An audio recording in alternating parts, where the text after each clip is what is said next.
I have some brief things I want to mention before we continue on with part 2. Based on a lot of comments on the last video, I want to let you know that I've been working on this off and on for several months now, testing different solutions, changing different settings, checking hardware faults, etc, etc. All told, I probably have over 20 hours sunk into the troubleshooting and setup of this server. So I've tried a lot of different solutions to problems that don't appear in these videos. I enjoy it when people give me advice. I just want you to know that there's a really good chance I've already tried something, it didn't work, and wasn't worth mentioning here. These videos all together are already over 200 minutes long, so you wouldn't really want me to put an extra 10 minutes in where I go through a list of everything that did or didn't work. It would be very boring. By the end of the next video, the server will be all set up and working fine, so nothing drastic has needed to happen to get it running. But now, let's get back to it with part 2. Okay, so the case. This is the, as I mentioned, Norco FCB 4216. I don't know, I'm not looking at the model number now. Yeah, but I really liked this case. It's got all these hard drive bays, and as we'll see inside, there are backplanes in the case for these, so this is really awesome. It's not just something that's loose and I plug cables in the backs. Great. Has the two 5 1/4 inch bays, which is good for me because I'm going to be putting my LTO4 tape drive in here, because this is where eventually all of the data will be that I will want to write to tape, so that'll be sweet. And yeah, it's got a USB port on the front, although that's so clogged with dust, it's like not even usable. So yeah, that looks a lot better. I know people have complained I use the can dust, but I have like 2 packs of these that I got for like $3 each at Walmart when they were clearing them out, so I don't feel bad. This is a fan controller that was given to me with the case. It has problems. I was going to use this before, especially with the big 120mm fans that are back there, but I'm not now. The motherboard has 8 fan headers. There's 3 in the case here, 2 on the board. That's only 7 fans, so I should be able to just run them all off the motherboard. So yeah, that'll save me the 5 1/4 bay here, which I'm going to use to design a socket for the SSDs I use for recording with my new camera. So the intention here, as I can use this side, is I'm going to 3D print a bracket that holds a Type-C connection in place, and then I can just plug the drives in, then have the server dump the data from them or convert the video files to something else for storage, yada yada. It's going to be really nice. So I'm looking forward to doing that. That'll probably be another project because this video is getting pretty large in scope here. But yeah, and I need a USB 3.1 Gen 2 card to put in here because these SSDs are like stupid fast and it really, really makes a difference. So yeah, I'm going to need to get those 10 gigabit cards I was sent up and running to be able to do this over the network. At the moment, I must edit the videos on my desktop because the files themselves are over a gigabit in speed. So a network connection, a standard 1 gig network connection, is not sufficient to play the files back while I'm editing. This camera I'm using is crazy. Anyway, continuing on with the case tour, the 5 1/4 inch drives are mounted in these weird little trays, and there's like no good configuration for the trays in this thing. They just don't fit right. Somewhere around here, I have a faceplate piece that goes with this. Ah, here it is. And so this somehow goes to the case. I mean, it snaps on the front. It's not that big of a deal, but it's just kind of weird. You have the button that you push through, and then this is spring loaded. So it kind of just covers everything. I assume if you have a standard optical drive in here, this is just meant to make them uniform in look, but it's kind of dumb. And yeah, for what I want to put in there, the tape drive, as we'll see a little bit later, the metal plate, I mean, oh, it's really big, heavy. Here we go. This metal plate completely blocks all of the buttons on the tape drive. Well, not just the buttons, the eject button and then the status lights. Let me put it in there. So it's almost like it's perfectly designed to hide everything that the tape drive has on the output. It's really difficult to fit in there, but if I push my fingers over that, you can kind of get the idea that it totally blocks everything there. It's almost like it's designed to block the interface on the front of an LTO4 drive. It's kind of weird. So yeah, I don't know what I'm going to do with these yet. There are 2 screws on here to pull these out, but if I do that, then there's no standard drive mounts. I could 3D print something, I suppose, to hold the drives in place. That's not out of the question. Maybe I'll do that later, because it would be nice to just standardize this, because this sucks. Moving on, though, we have this giant plate that holds fans. So when you buy this case new, there'd be 2 different kind of fan plates here. I was given this with the plate that holds 120 millimeter fans, and it has 2 hole areas for cable routing through it. There's the other one. I'm okay with this. The other one I think has a bunch of 80 millimeter fans, so really I'd rather have the larger, quieter fans, especially since I'm running a server motherboard from a 1U chassis, and way overkill here with all the air movement it's going to have comparatively, and the volume of air. So yeah, the slower, bigger fans should be good for me. Now, this plate is positionable. There are 2 sets of holes you can put this in. I have it in the far back position. There is almost no clearance with the motherboard that I'm using in here. So it's, yeah, I'm undecided where it should be, but if we turn this, you can see you get practically no clearance in here already. So if this was moved up, yeah, I think it fits. I think I moved this forward just to see, and it does fit, but then you can't do anything at all in there, so it's kind of pointless. Yeah, all right, moving on. We can see in here, so if I remove these screws, oh, there's 4 of them you gotta do. That's right, and I dropped one. Awesome. Those are easy to get to. No, there's only 3. Why are there 3 though? Why isn't it 4? That's kind of strange. Anyway, you do that, then you can pull out the horizontally mounted back planes. There is, oh, okay, it's the retention. There we go.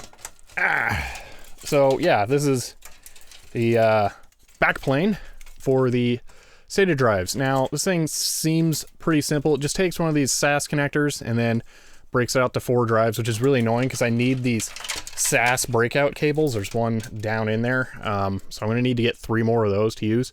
Now, we're going to run into power problems on this board. Well, I am. Because these need 2 Molex connectors, I guess, for 4 drives. I mean, that makes sense. But the power supply I've got for this thing, well, it's not suited to this kind of task. So we'll address that more as we go along. But yeah, for the time being, even though I don't have the correct SATA cables to do this, I couldn't utilize all these if I wanted to. So yeah, I don't think there's anything else of particular interest on these. I'm pretty sure everything here is just some kind of like power distribution stuff. So yeah. All right, and finally the motherboard area, and one thing I can do here right now is route these. Well, no, I'll do that in a little bit.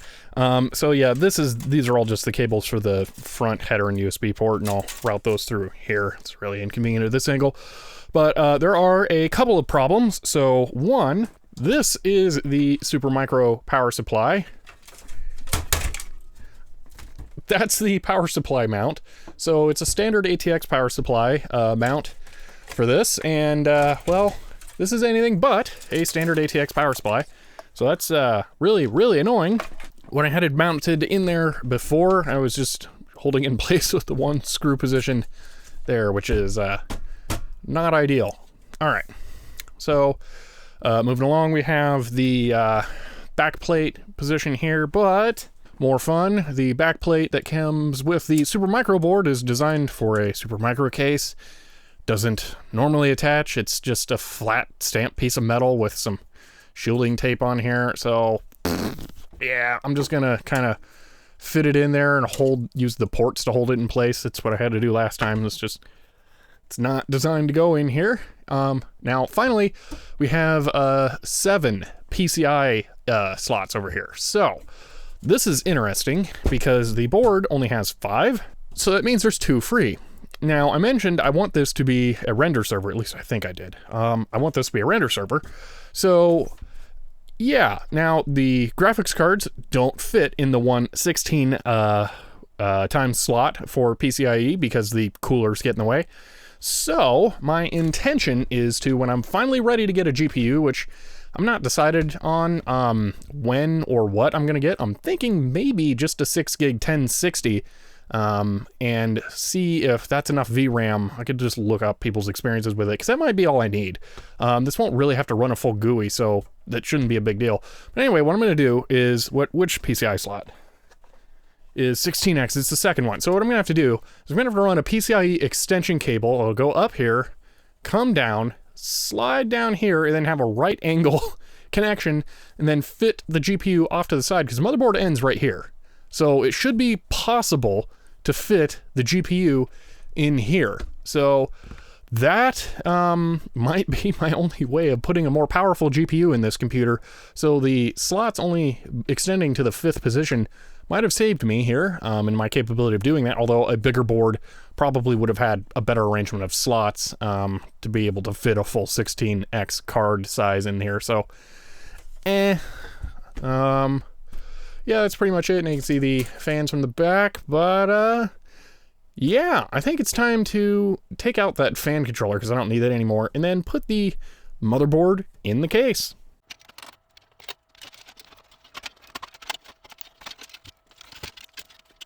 I forgot before I put this in the case, I wanted to try managing these cables a little bit better, so I'm going to go ahead and do that now.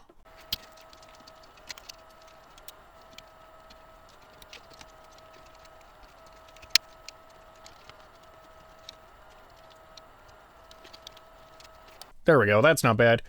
Do keep in mind that this is not a gaming PC with a glass window on the side. This is a server that's going to be in a rack. It's all about serviceable cable management, not pretty cable management. So leaving these in places I can get to is much more important than trying to hide them.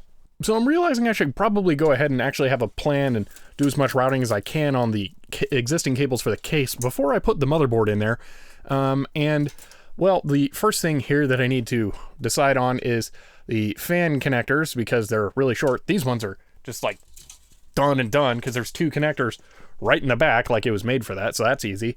But these ones, the cables are really, really short on, and I was hoping I could connect all 3 of them to the headers 1, 2, 3 right there, but that doesn't really work. But there is one over here still, and this one, if I thread it through the bottom hole down here, there we go, you can see it, it will actually reach to where that header is. So that'll work, and then all of the fan cables are pretty neatly routed. That's not a problem. So then I just need to come up with a solution for these. So I'm going to play around with routing these a little bit, and then we'll see how that looks. And then I'm going to go ahead and cable tie everything in place so it can't move around.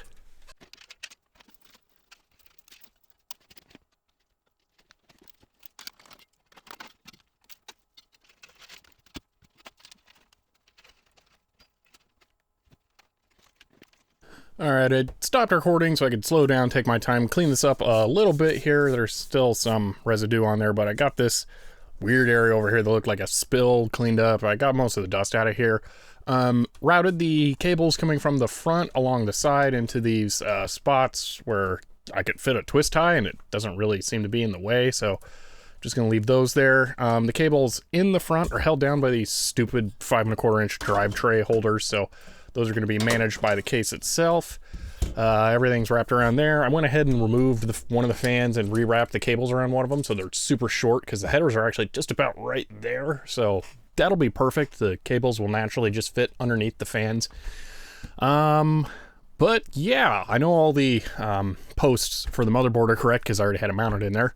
So I don't have to do that. The rails are a little dirty, but I'm not going to bother cleaning those. It's just going to get dirty and dusty again in the case. So, yep. I think that's it. I think I'm ready to put this flat and pop the motherboard in there.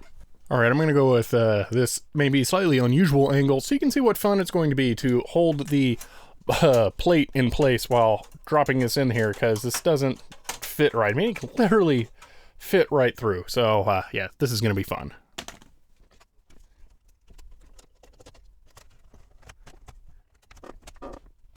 I made that look too easy. It was hard the first time, I swear. Okay, all done. Time to route the cables, which I can flip it back up to do and make it much easier on myself. Actually, I should do my really sketchy power supply mount next, so let's just get that out of the way.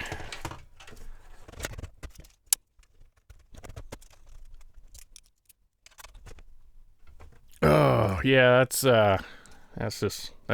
lovely. I'll get a real power supply. I want to get like 1,000 watt to put in here, and yeah, I'll have to get the adapters. It's like a EPS 12X. Actually, I think I have someone. I think I have one somewhere. I should go look. I swear I found one. Yeah, I'm gonna do that. I'll be right back. Okay, I was right. I do have one. This is the correct connector here for that extra power thing, and it just takes into Molex. Oh, a Molex and a 4-pin CPU. Oh, that gets even worse. So I didn't realize I took CPU as well. Oh man. Yeah, so this super won't work, because we have the EPS connector and we have the a second one, I guess. This is 2 CPU connectors though, I think. So we have one of those, and we have another 4-pin CPU over here.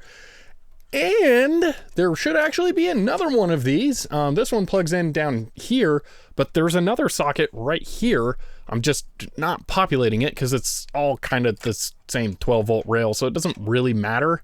But yeah, so really, even to use this adapter, I'm gonna need what, 1, 2, 3, 4, 5, 6 4-pin CPU connectors, or 2 8-pin CPU connectors, and yeah, it's a lot. It's going to take a lot more adapters and a real beefy power supply, especially on the 12-volt rail, to get that going. So yeah, and the only power supplies I have on hand to substitute with that one are 450 watt, and this is 480 and platinum rated, so that would be stupid to swap out that power supply for a different one just because it doesn't mount quite right in there. So yeah, I'm just gonna move on with this.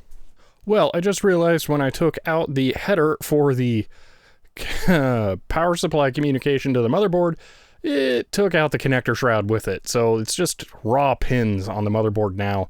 It's extremely difficult to try and fit this back on, and then it's not even going to do anything because it's just going to slide back off. So that's cool. I could possibly find another connector, resolder it back on, but it's really not worth it. So I know what orientation the header goes on there. I'm just going to forget about that piece and put this on directly. Oh well, that kind of sucks, but what can you do?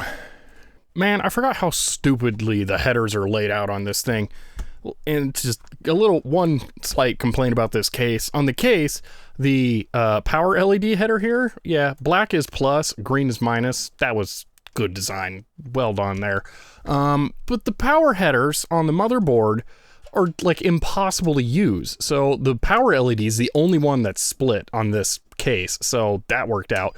But like the hard drive LED and the 2 network status LEDs, they can't be used on this because across from the other side of the positive pins are more positive pins. There's not a row of negative and a row of active signals, so you can't use the headers on what I would say is most cases. So yeah, I could go through, connect these on just the off side to see, and then, well, actually just connect the positive side and have the negative side hanging off of the header, and then run jumper wires to connect all the grounds. But I'm gonna have to go through and test what ground is on each one of these, just to be sure, because, you know, power LED's stupid. So it's really not worth it for the, 5 minutes of my life I'll probably spend staring directly at the LEDs on this thing. So I'm just gonna leave them disconnected. Whatever, it doesn't really matter. It's just kind of dumb in how it's laid out on here. Okay, there we go. That should be all the cable management I need to do. That's kind of loose, but whatever, that'll get sorted out with the drive thing. So yeah, there we go. So here's a fun part. 480 watt power supply. You get the motherboard power connector things down there, the extra CPU header, and 2 Molex power connectors. That's it. 2. So if you want to do anything fun with these at all, you need all kinds of splitters and adapters. Wonderful. I did actually already run a short extension in the case to go to the bottom back plane on here, the only one I have the SATA cables connected to. So that I can just have this go somewhere that makes sense cable management wise and have power connected to it. Let's just, I'm in it now, might as well finish it. Oh, this is probably gonna suck to align, isn't it? Oh no, it's like the only one that's ever been easy. So yeah, and then that leaves me with one for everything else. The tape drive, the extra things I'm gonna put in here, just, that's it, one. Cool. So yeah, a bigger power supply that's, you know, slightly modular that has a whole bunch of these. Going to be really useful, especially since with the 4 backplanes and each backplane having 2 Molex connectors, which I'd actually started doing a different video on this a long time ago when I first got it, and I was unhappy with that. But during that video that you'll never see because it sucked, I had tested what the continuity was between the 2 ports on there. So they're not split. One port goes to 2 drives. Each port is tied to the other.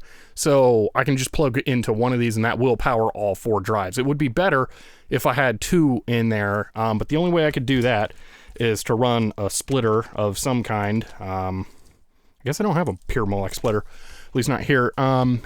And then that's going to be the same thing because there's only one going in and then the board splits anyway. So there's no reason to bother connecting 2 when I only have the 2 of these and I need more stuff in here. So yeah, that's not happening.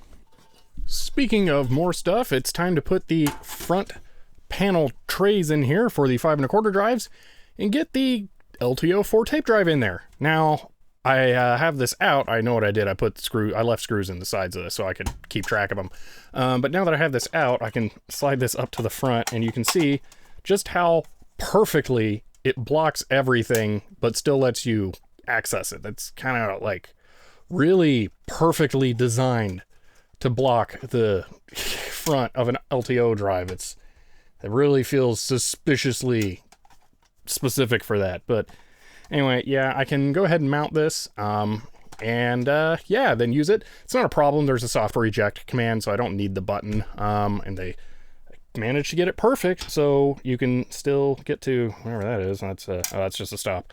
I thought that was a, like, emergency paperclip eject, which wouldn't make sense. Yeah, let's go ahead and get this stuff in there. Again, for this one, though, I'm just going to leave it blank. Eventually, I'll 3D print the piece I want for that. Maybe I'll just go ahead and pop this in the front here. So it looks a little fancier. I can actually fit this over the LTO drive as well, but it gets complicated with the dual doors opening both directions, so it's not worth it. I'll just leave that there. I might leave this here for the SSD plate as well. I don't know. Have a piece of tape or something in there that I can just pull to get that down. And then I'd really like to use this button with a like an Arduino or something in there connected over serial to the computer and have this auto unmount the drive while it's connected. That way I don't have to go to a terminal or something to do that. It'll just automatically unmount the drive, and then I can just remove it physically.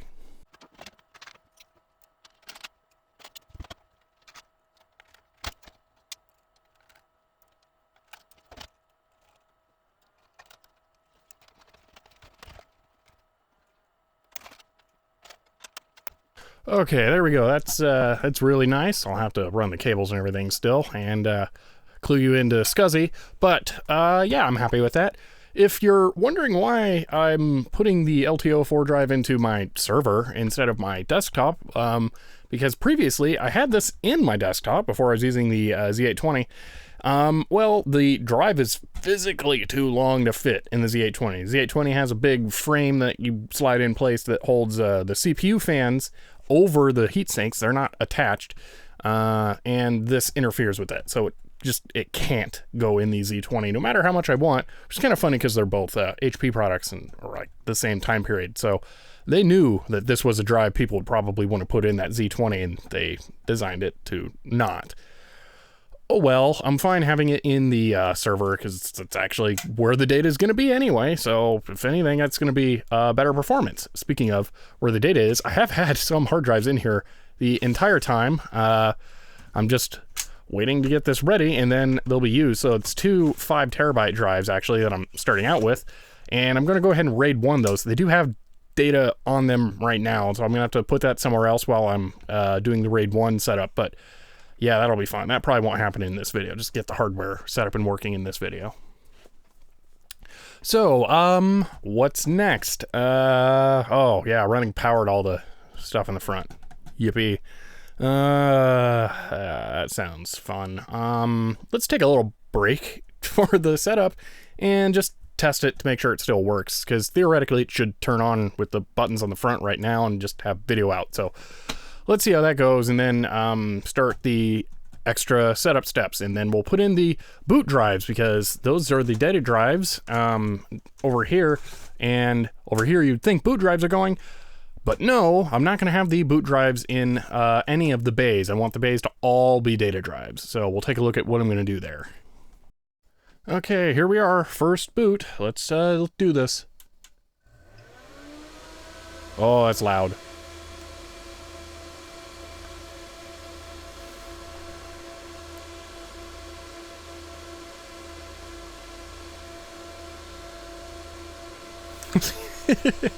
So I have blankets and stuff in the background for noise dampening and hiding the cables that I have run, so people just leave me alone about my cable management. And ooh, that was a whole lot of beeps. I don't think the VGA card's going to work this time.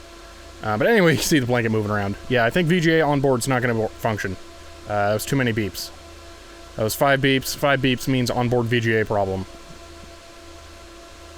So nothing changed. Everything's connected the same way. It's really dumb.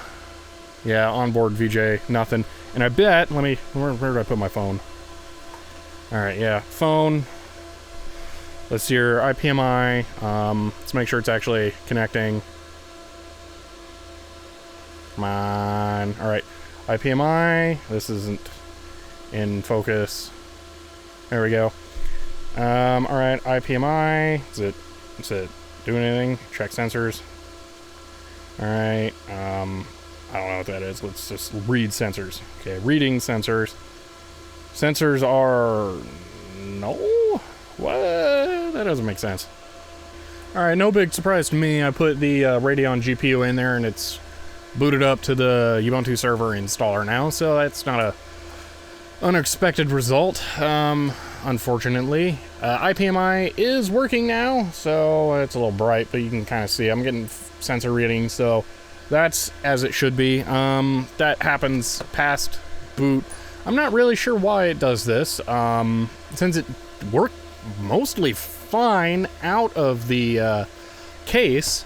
I'm wondering if it is the load from the fans on the headers, although, well, on the power supply.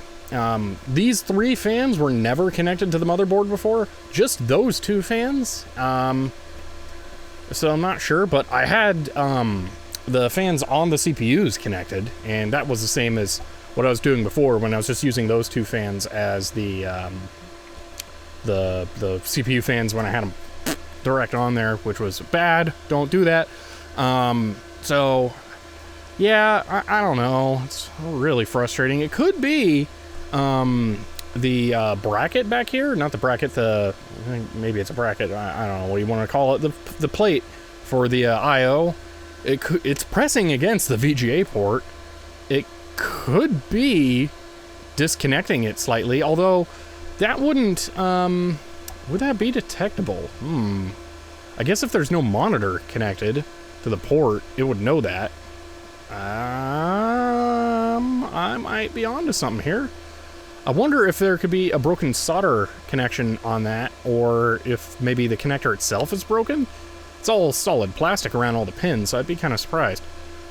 I wonder if I should remove the motherboard and look at that connector. At least fire it up again without pressure on the plate. And if I want to remove that plate, I have to remove the motherboard either way.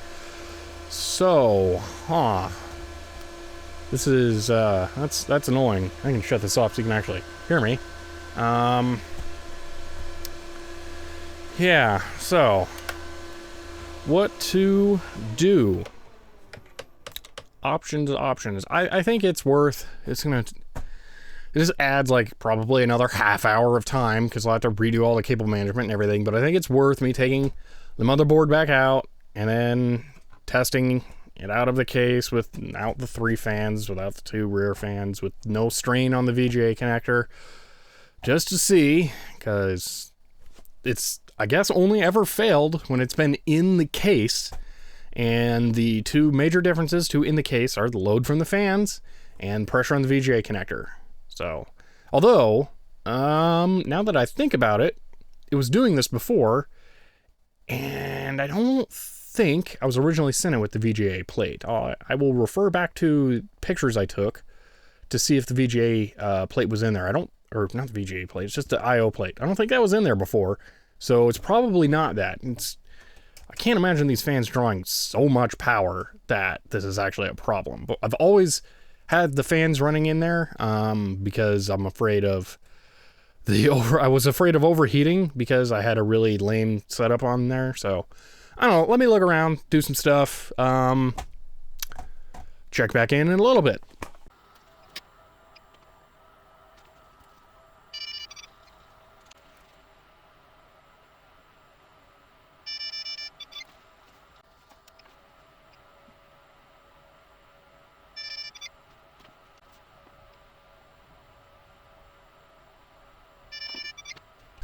Okay, I get to make a decision here. So I could try spending all day troubleshooting this, trying to figure out why this doesn't work, but I've already done this like twice for whole days, just gone, and learned nothing about what is wrong with this board. I don't know. So I think I'm just gonna put the Radeon in there and just forget about it. It's not worth trying to spend the time troubleshooting it. There's something wrong. It's probably hardware, and I really won't be able to fix it anyway. I didn't look at the VGA connector this time since I was able to just slide the board sideways and pull the plate out just barely, so I didn't get it out to look at it underneath. I think I've done it before. I can't remember explicitly, but I'm sure I did. And if it was bad, I would have fixed it. And clearly it must not have been, so I'm just not going to worry about it. I can stick the GPU in there. The only thing that's different is that the KVM monitoring does not work then. That's the big difference. That kind of sucks, but it's not like I'm running a graphical operating system on here. So I can just use an SSH tunnel and connect to this. It's not a big deal.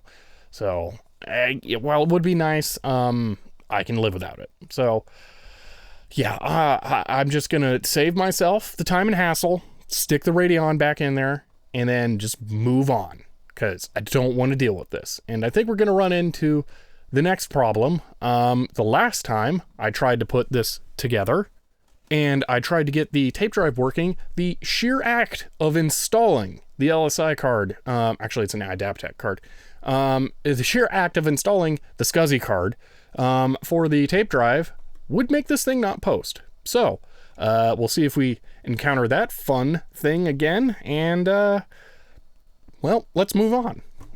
Okay, everything's back, connected, whatever, fine. It's not how I want it, but sure, good enough. Okay, I'm just going to plug in the SCSI card here. I'm not even going to connect it to the drive or plug power into the drive or anything. Okay, it's seated. All good. Let's try powering this up.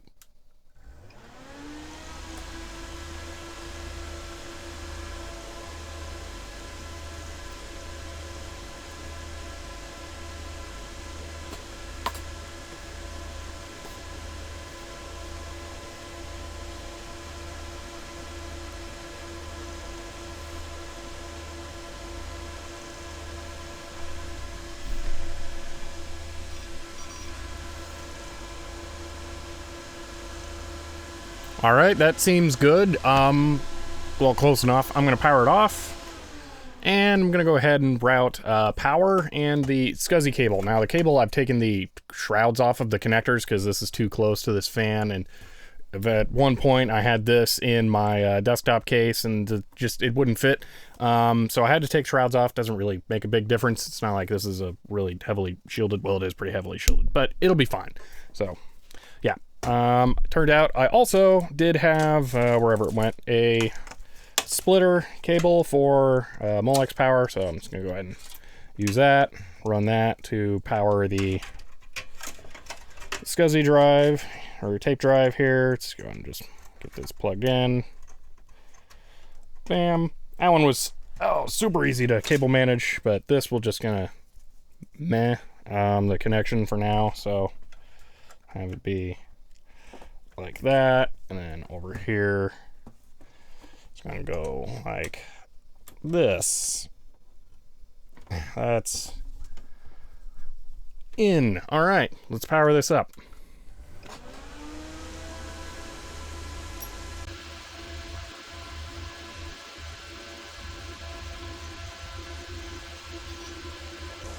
All right, I'm pretty happy with that. Let's wait. I want to see the SCSI card show up in post.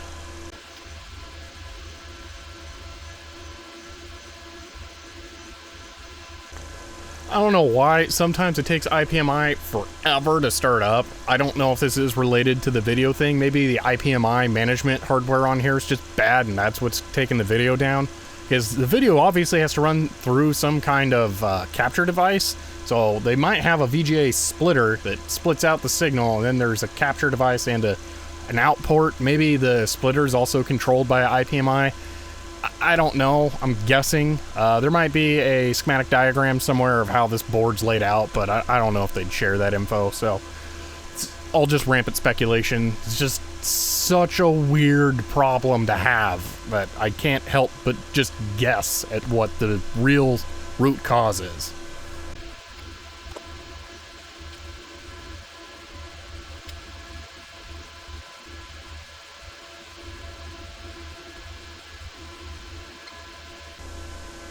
See now it said, SCSI card. That should detect the tape drive just fine. I didn't see it, but I guess we'll see. This isn't going to boot anything. I can see if I can get the flash drive plugged in time. I don't think that's going to have worked. Yay. Media, yeah, let's see if they press any key. Okay. I don't think it's going to work with USB like that. Let's do soft reboot here. I don't remember if it's going to wait for IPMI. IPMI, I think the fail is related to video, because at some point here it is going to just start working. I don't know. Takes forever. It does eventually work. Oh, great. Now I get to sit through it again. Okay, so I let it reboot with the Ubuntu server flash drive in there. And we can see we do have NST and STA. Is it STA? No, it's just ST, numeral A. So we do have the tape drive interfaces in device area. So we can see that it is actually working. If I went and grabbed a tape and threw it in there, I should be able to eject it from a software command. I will show that before this is over. But now I know that it's working. I can go ahead and route this cable properly, because I can't actually put the lid on the case with it over the top like that. So yeah, I'm free to shut this down and do the rest of the cable management. And I can get the drives in here too that I want to use, so I can start that process. It's not amazing, but it'll work. This is the only LVD style SCSI cable with these really tiny connectors I have. So yeah, actually, no, that's not true. It's just the only one that's the correct length. I have one that's like that long, and that's not going to fly. And then I have one that's like 10 feet, I think. So yeah, I don't need to buy another cable. This is good enough. Well, that's it for part 2. I know I could solve a lot of the problems I'm having with money by just buying new stuff, but you got to draw a line somewhere depending on your budget for your build. I'm making this a very low budget build, so I don't want to just run out and buy new parts every time I run into a problem. I'm going to try and work through them with what I have. If I really wanted to just spend money to fix this, I would buy an all-new server that just works when I pull it out of the box. So you got to have a balance somewhere. I am going to be buying new parts for this. It's just not what I'm doing right now. But that's it for part 2. In part 3, we're going to be taking a look at some of the drives I'm going to be putting in, my plans going forward with that, trying out the tape drive, and installing the operating system. If you guys enjoyed this, I do have some other videos on servers on my channel, and I'm on Patreon. I hope you guys enjoyed that, and I'll see you next time.